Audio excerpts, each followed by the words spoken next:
नमस्कार दोस्तों, आज हम पंचायती राज विकास से संबंधित तीसरी महत्वपूर्ण समिति का अध्ययन करने जा रहे हैं, जो कि JV राव समिति के नाम से जानी जाती है। इस समिति का गठन 1985 में होता है, 1985 में।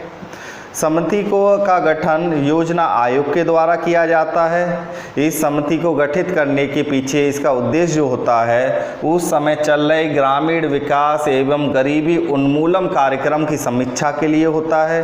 उसके अलावा उस दौरान मौजूदा प्रशासनिक व्यवस्थाओं के लिए भी इस समिति को गठित किया जाता है। इस समिति के द्वारा पाया जाता है कि जो विकास कार्य हैं वो दफ्तरशाही ज़्यादा हो गए, ना कि लोकतांत्रिक रह गए। मतलब आपने जैसे कि देखा होगा कि एक नाटक आता था ऑफिस जिसमें फाइल बस घूमती रहती थी और काम कुछ होता नहीं था। तो इस वजह से इस राज्य संस्थाओं को इस समिति के द्वारा कहा गया कि ये राज्य संस्थाएं जो हैं वो क्या रह गई हैं, बिना जड़ की घास बन गई हैं, बिना जड़ की घास। ये आपको याद रखना है, थोड़ा इम्पोर्टेंट है कि इस समिति ने कहा कि जो राज्य संस्थाएं हैं वो बिना जड़ की घास हैं। अब इस समिति ने कुछ सिफारिश, कुछ अपनी अनुशंसाएं अपनी योजना आयोग को भेज दी हैं, जिनको हम आगे पढ़ते हैं। जब तक आप इसको नोट डाउन कीजिए।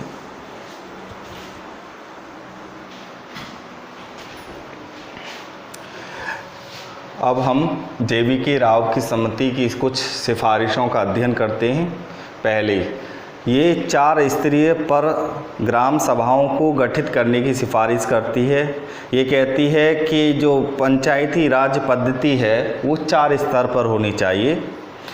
इसके अलावा ये जिला स्तरीय निकाय के लिए बोलती है कि एक जिला स्तरीय निकाय हो, जिस पे क्या हो, जिला परिषद हो।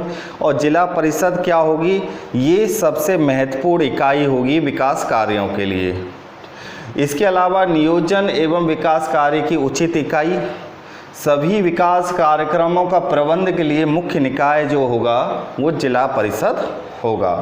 इसके अलावा जिला एवं स्थानीय स्तर पर कहती है कि भाई ऐसा है, पंचायती राज संस्थाएं बनाई हैं तो इन्हें कुछ काम दिया जाए, ऐसे ही थोड़ी। जब इनके लिए सारा ये कार्यक्रम हो रहा है तो कहती है क्या करेंगे, कि बोलती है भाई ये कुछ नहीं करेंगे, बस इतना करेंगे कि जो विकास कार्य हैं उनके नियोजन, क्रियान्वयन एवं निगरानी में महत्वपूर्ण भूमिका प्रदान करेंगे। नियोजन मतलब प्लानिंग में, क्रियान्वयन मतलब एग्जीक्यूशन में, और निगरानी मतलब ऑब्जर्वेशन में, मॉनिटरिंग में। ठीक है, ये अपना भूमिका प्रदान की जानी चाहिए इनके द्वारा। इसके अलावा प्रभावी जिला नियोजन विकेंद्रीकरण के लिए कह रहा है कि अगर भैया जिला नियोजन को अगर प्रभावी बनाना है तो उसके विकेंद्रीकरण के लिए कह रहा है कि राज्य स्तर के कुछ नियोजन कार्य कि राज्य स्तर के द्वारा जो कार्य किए जाते हैं उनको राज्य स्तर के पर ना करके उन्हें जिला स्तर पर हस्तांतरित कर दिया जाए, वो जिला को दे दिए जाएं। इसके आगे ये और एक और सिफारिश करती है, ये कहती है कि एक जिला विकास आयुक्त के पद का सृजन हो। अब ये कौन है, ये अधिकारी क्या होगा, ये जिला परिषद का मुख्य कार्यकारी अधिकारी होगा।